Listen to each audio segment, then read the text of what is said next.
நம்ம ஏற்கனவே பார்த்த மாதிரி ஒரு அடிப்படையா ஒரு செடி வளர்றதுக்கு மண்ணு தேவை. ஒரு நிலத்துல எப்படி தாவரங்கள் வழிமுறை வளர்ச்சியா இப்படி வந்து அதை நம்ம பிளான்டிங்ல இருந்து ஒரு பார்க்குற ஒரு சப்ஜெக்ட் பிரையோஃபைட். பிரையோஃபைட்டா தமிழில் பிரையோஃபைட்டா தான். அந்த பிரையோஃபைட்டா நீர் நில வாழ்பவை. First question amphibian plant kingdom. எப்படி விலங்குல ஆம்பிபியன் பிளான்ட் கிங்டம் இருக்கு, தரை நீர் வாழ்வன. அது மாதிரி தாவரத்துல நீர் நில வாழ்வனன்றது இந்த பிரையோஃபைட். இது எப்பவுமே நீர்நிலைகளை தான் கொஞ்சம் அதிகமாக காணப்படும். இந்த ஏற்காடு, இந்த ஊட்டி பார்த்தீங்கன்னா நல்ல மெஸ்ட் அப்படியே அந்த செவுரு அப்படியே மோதிக்கு போன செவுரு பகுதிகளெல்லாம் அந்த பாசி மாதிரி ஒட்டிட்டு இருக்கிறது தான் இந்த பிரையோஃபைட். நம்ம ஊர்ல குளத்து படிகள்ல தான் நீங்க போலாம், அப்படியே ஒரு பாசி மாதிரி கால் வடிக்க அப்படி கீழே விழுந்துடும். அந்த பாசி மூலம் படிந்து இருக்கிற தாவரம் தான் இது பிரையோஃபைட்டா. இது எப்பவுமே நீர்நிலைகளை தான் காணப்படும். ஏன்னா இதுக்கு பாலின பெருக்கத்துக்கு நீர் தேவை. இது ஆணின பெருக்க உறுப்பு, பெண்ணின பெருக்க உறுப்பு. இந்த ஆணின பெருக்க உறுப்பு ஆந்திரோசோவாட உருவாக்கும், பெண்ணின பெருக்க உருவாக்குது அண்ட செல்ல உருவாக்கும். இது தண்ணியில நீந்தி போய் தான் இந்த அண்டத்தை போய் அடையும். அதுக்கு நீர் தேவை.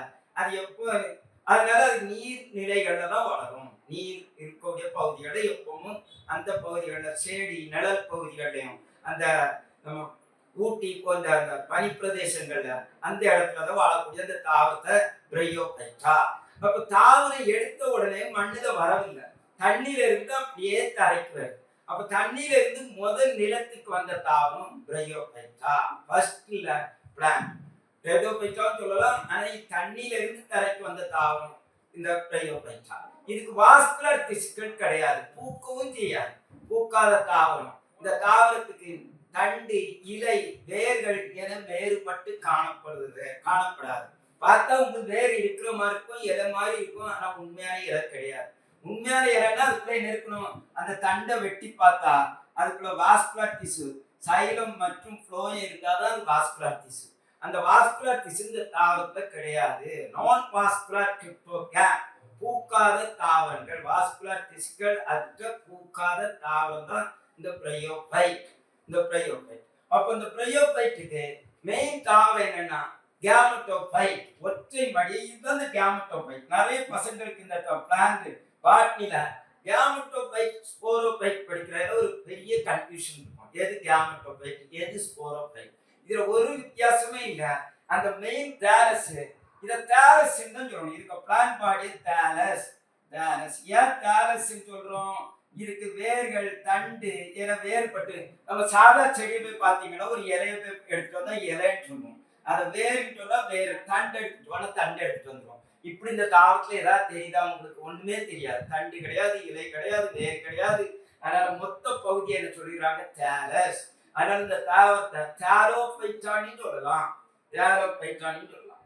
அப்போ இந்த தேலஸ் மெயின் தாவரம் மாதிரி அந்த நான் சொல்ற மாதிரி ஊட்டியில அந்த செவர்கள்ல ஒட்டிட்டு இருக்கக்கூடிய அந்த மெயின் பிளான்ட் பாடியை நம்ம என்ன சொல்றோம்? கேமட்டோஃபைட். Gametophyte, gametophyte. அப்போ கேமட்டோஃபைட்னு பேர்ல கேமெட் வந்துச்சு.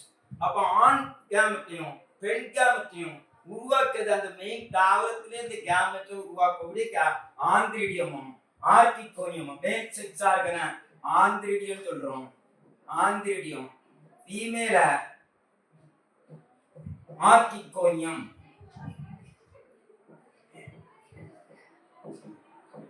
ஆர்கிகோனியம். அப்ப மேல் பால் இனப்பெருக்க உறுப்பும் பெண் இனப்பெருக்க உறுப்பான ஆர்கிகோனியமும் அந்த தாவரம் மெயின் தாவரம் உருவாகிறனால இதை நம்ம என்ன சொல்றோம்? கேமெட்டோஃபைட். இதுல உங்களுக்கு எந்த சந்தேகமும் வேண்டாம். அப்ப கேமெட்டுகளை உருவாக்கக்கூடிய அந்த இனப்பெருக்க உறுப்புகளை அந்த தாவரம் கொண்டு வந்திருக்கிறதுனால அந்த மெயின் சந்ததியை நம்ம என்ன சொல்றோம்? கேமெட்டோஃபைட். அப்போ இந்த கேமெட்டோஃபைட் நான் சொன்ன மாதிரி இந்த ஆந்திரிடியம் என்ன, இதுக்கு ஸ்ட்ரக்சரை பார்த்தீங்கன்னா பெரிய ஆந்திரிடியமா இருக்கும், நம்ம பேட்ச் மாதிரி இருக்கும்.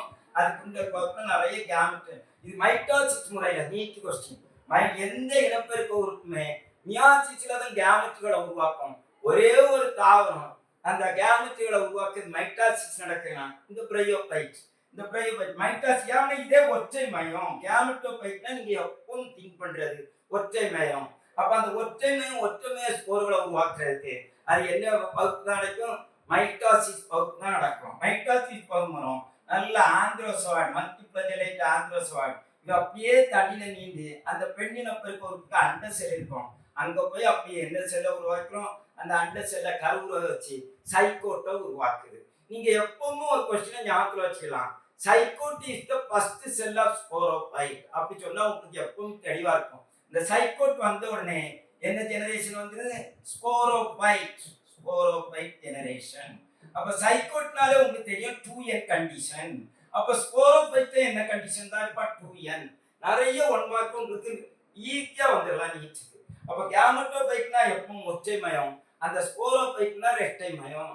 ரெட்டை மயம். அப்ப இந்த சைக்கோட் வந்து நல்ல ஒரு ஸ்போரோஃபைட்டை உருவாக்கும். அதுல 3 பகுதிகள் காணப்படும். ஃபுட், சீட்டா, கேப்சூல். அந்த கேப்சூல் இருக்கக்கூடிய அந்த ஸ்பொராங்கியம் அந்த குண்டல் பகுப்பு மூலம் மியாசிஸ் மூலம் நிறைய ஒற்றுமைய ஸ்போர்களை உருவாக்கும். அந்த ஸ்போர் பழையபடி முளைச்சி என்னத கேமட்டோபைட் சந்ததியை உருவாக்கும். இதைத்தான் நம்ம ஆல்டர்னேஷன் ஆஃப் ஜெனரேஷன் சொல்றோம். ஒரு கேமட்டோபைட் ஜெனரேஷன், ஒரு ஸ்போரோபைட் ஜெனரேஷன். ஆனா இந்த பிரயோபைட்ல கேமட்டோபைட்ல ஸ்போரோபைட்ல ஒரே தாவரத்துல இருக்கு. இதை நீட்ல 2020 கேட்டுக்கான். படத்திலே இருக்கு கேமட்டோபைட் ஸ்போரோபைட்.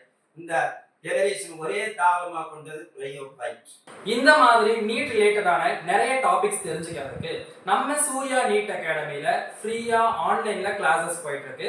அந்த கிளாஸஸ் பத்தி டீடைல்ஸ் தெரிஞ்சுக்கணும் அப்படின்னா நம்ம இன்ஸ்டியூட் நம்பருக்கு கால் பண்ணி கிளாஸ்ல ஜாயின் பண்ணி படிங்க. தேங்க்யூ.